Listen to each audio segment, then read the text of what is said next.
Welcome to When Creativity Knocks All-Star Designers Holiday Series. Today, Mark Montano's here to show us a fun, upcycled Halloween craft, and I'm just batty over this wreath.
So show us, Mark, how this upcycled magic happened. Well, you don't have to spend a lot of money to decorate for Halloween. So everyone has recycled cardboard boxes. I have tons of them because of what I do. I'm constantly getting Or you packages. can even get them in the grocery store, like you can get them for packing and, you know, for moving. So what I did was I took a big bowl and I created a circle template, and I just kind of cut it out haphazardly. you didn't want it to be a perfect circle. You wanted that random effect. Not at all. I took a smaller bowl, traced it in the middle, and a simple craft knife like this, and just cut out the circle. And then I use this as a template to create two smaller versions, so they're concentric. Now, to give this wreath some depth, I took the cardboard scraps And you're stacking and I stacked them, 3 with just hot glue, just like this. This is really an economical Oh yeah. option. And these are fun to make. And it gives you even the 3 stacked together is a little dimension, but with these, it's going to really give you that pop that you achieved. Exactly. Now, you could go bigger. You could add more stacks of cardboard and give it some real dimension. And with this wreath, you could paint it red and green and do it for Christmas. You could take this shape and add little Easter eggs to it and do it for Easter. I mean, it's really up to you. This is a great base, and it's just recycled cardboard. You could even stack them without the holes and paint it like a big peppermint. Yeah, whatever you want. And for the front door, yeah, like a big peppermint candy or something. Yeah, you still get that great dimension. See how nice that is? It brings it up about a ½ inch. Yeah, nifty. So let's do the next layer, and I'm going to show you this really fun paint technique that my friend Margot shared with me. It's really neat. Just doing 3 little squares of cardboard. And that's just the right amount of lift for what you wanted.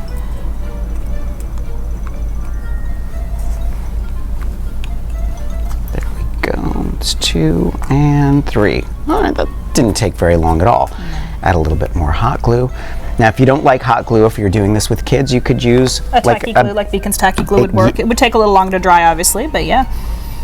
I find that sticks pretty quickly. It's pretty quick, yes. You know, and it's for kids, it's perfect. Their 3-in-1 glue also adheres very quickly, so that would work. So there you go. Easy squeezy. Now, with the extra scraps, you can cut out some bats. I'm just batty over Aren't bats. they fun? So I just made a little bat template on a piece of magazine page and use that to trace around it. And if the cardboard's thin enough, you can just cut around it. Exactly, just like that. Or if it's a little bit thicker and you're good with the craft knife, you can just trace it and just. Or if you had a big die cut, you could use a die cutting machine and die cut your bats. Or Exactly. So if you have a lot of details in your bat, mine are kind of simple, you can just cut it out with a craft knife.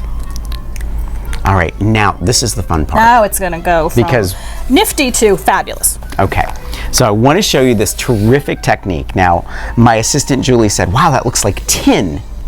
And it's a great way to use chalky finish and get that multicolor effect without doing anything super special.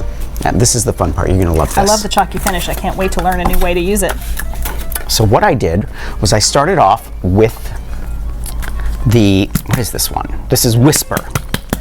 They have the niftiest colors, choice names for their colors. Yeah, They really do. it's not just black; it's carbon.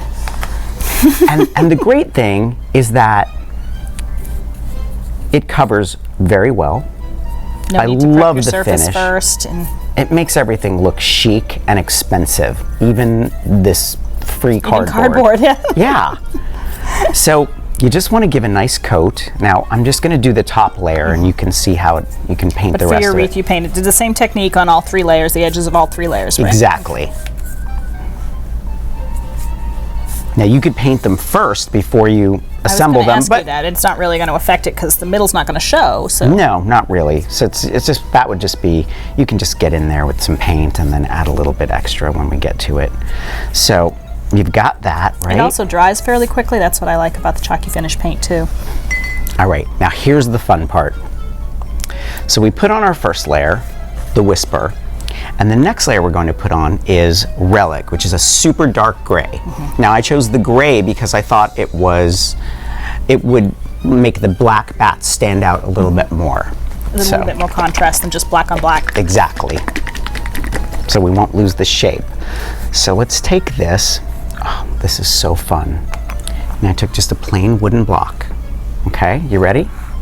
You dip it in the lid, just like that, and you drag it Oh, that is cool. over. And look at how fun that is. It looks like it gets distressed already. Yeah. How fun is that? Well, thank you, Margot, for an awesome technique that you shared with Mark. I know. So you do that, and you want to let that dry. And let's just throw some orange on just for kicks, right? So you can kind of see what the Now, next. did your first layer have to be dry first normally? You would You let should, that first yes. layer. Okay, so the first coat of paint you would normally dry completely, and then go over it with your wood block with the second layer, and then normally you would let that second layer dry completely also. Okay. And it'll dry pretty quickly. Yeah, it does. The chalky finish paint dries fairly quickly. So let's grab some of this orange. Put it right there. That's a great orange too. That's heritage. It's It's not just orange, it's heritage. it's very pumpkin-y. And so Like a butternut squash, it reminds me. I took this orange, right? And I got a lot of it on there. And then we're just gonna go add our top layer on top of all this. Now this isn't dry, but you can see how it looks. How it's already starting to exactly. transition. And again, ours is still wet, so you're getting a little more of that smear, but But you can see how it's gonna look. yeah. So that is the base. Now the next thing I did was I painted these little Your bats with your carbon black. with the black, and that's how they look. Pretty easy. And let's take the finished one. We'll just kind of assemble it all together. Let me move this over here.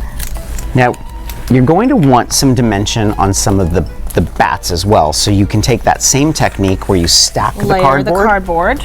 which I did on the back of this bat, 3 layers. And I bent the cardboard a little bit so it looks like they're in flight. Kind of in flight, yep. Now I sort of taped these in position, so I kind of wanted to know where I was going to be gluing them. But we can finish it with the hot glue. So I did the last layer You in can the see orange. with the different layers, how you went, what you started with, and then how you end up, you still have those colors showing through. So it looks nice and distressed. This would be fun on a big piece of furniture. Yeah. Something like that. Yeah. Or a door. Okay. My mind is spinning. Is it? It's a great technique, right? Got my brain going. So let's just sort of hot glue these. We'll pretend we put our layers of cardboard on there, and Well, here's one with the layer. he's got the layers. So let's hot glue that in place. It might be fun to even, not layer them all, so that you do have a little more depth and dimension too. And then we'll do this little baby bat down here. And then we have one more baby bat over here.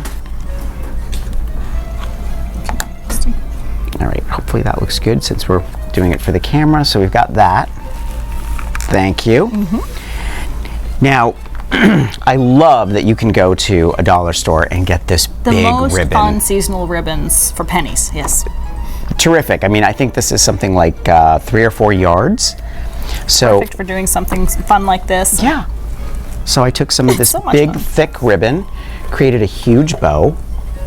And these have wire edges, so I love that you can just manipulate them a little bit. Yeah, get them kind of kooky looking. Let's move this out of the way. And we're just gonna hot glue this bow right there on the bottom. Just a big glob of hot glue. Put it right there on the cardboard.